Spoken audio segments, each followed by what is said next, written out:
7h36, bonjour Adrien Jean. Bonjour Bruce. Votre invité ce matin, Arnaud Rousseau, le président du syndicat agricole FNSEA. Bonjour Arnaud Rousseau. Bonjour Adrien Jean. Avant de parler des annonces faites hier par Sébastien Lecornu auprès de vous sur la loi d'urgence agricole, on va parler de ce salon de l'agriculture qui s'achève dimanche à Paris, porte de Versailles.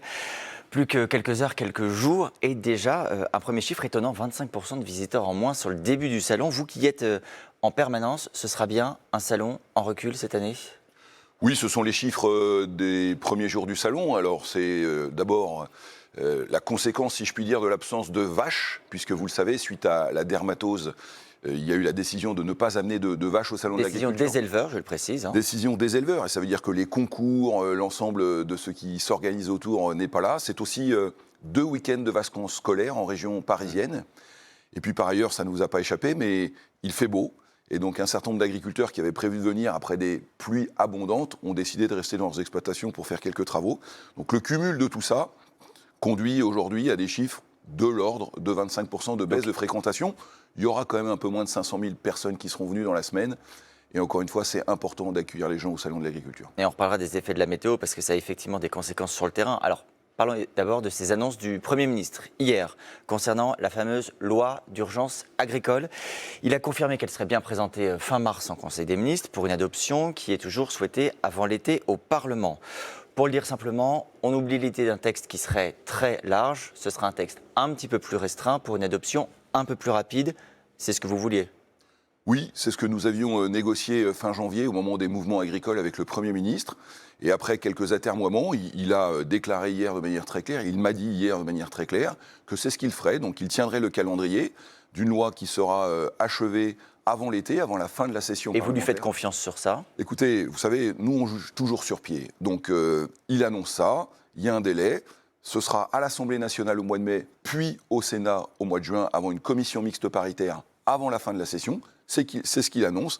Écoutez, maintenant, mettons-nous au travail. Et vous avez raison de préciser que ce sera resserré autour de la question de l'eau, de la prédation et des moyens de production. Quand on dit la prédation, c'est la place du loup, bien sûr, et les dégâts que ça peut faire. Oui, le loup, mais vous savez, on a aussi dans le sud-ouest des sujets de vautours, on a d'autres prédateurs.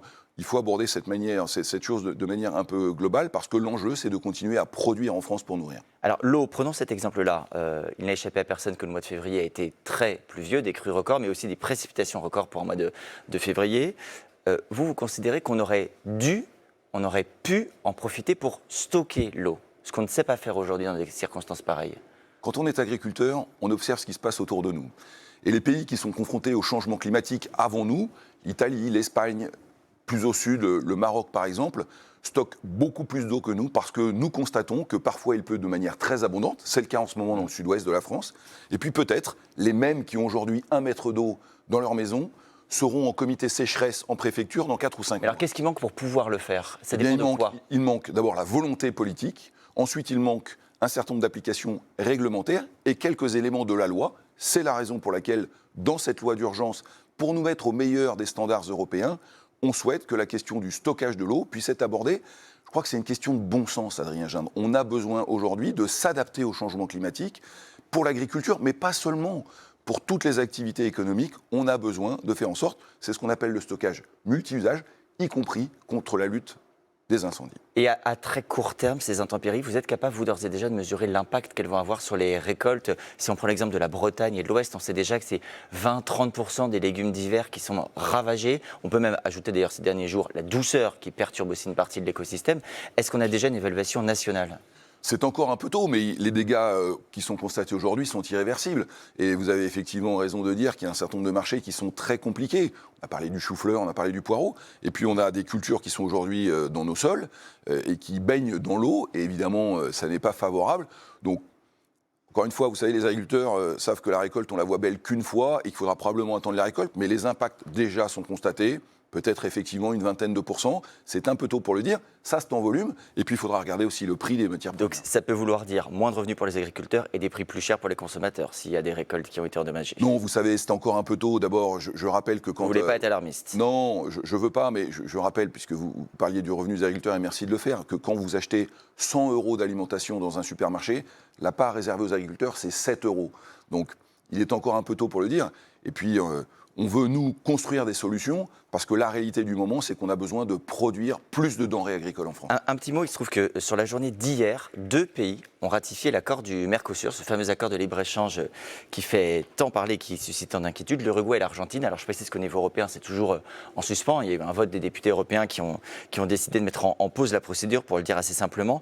Est-ce que ça suffit à vous rassurer? Est-ce que vous considérez que le Mercosur, vous en êtes à l'abri pour le moment? Non. Et ce que nous allons observer avec la plus grande attention, suite à ce que nous avons mené comme action tout l'hiver, c'est est-ce que la présidente de la Commission, Mme von der Leyen, mettra en œuvre de manière anticipée cet accord, une fois que des États du Mercosur l'ont fait.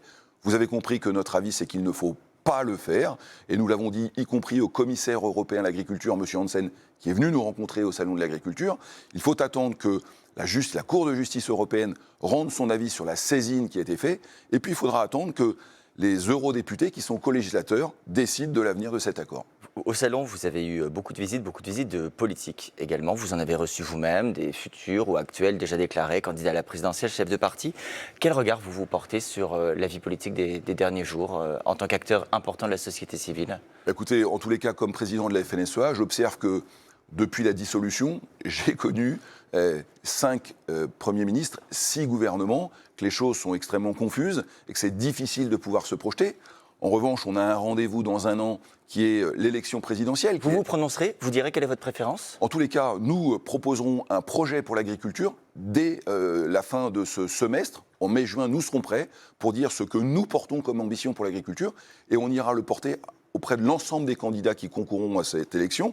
Nous leur avons dit, parce que la colère, elle doit se traduire en actions concrètes. C'est ça le rôle d'un corps intermédiaire comme le nôtre, c'est de dire ça ne va pas, et ça ne va pas en agriculture. Un certain nombre de choses vont bien, des choses doivent être améliorées, et voilà ce que nous proposons. Puis après, il appartiendra aux Français de se décider. Mais la question agricole, ce n'est pas qu'une question corporatiste, c'est aussi une question de vision de l'avenir de notre souveraineté, de notre pays, de l'acte de production.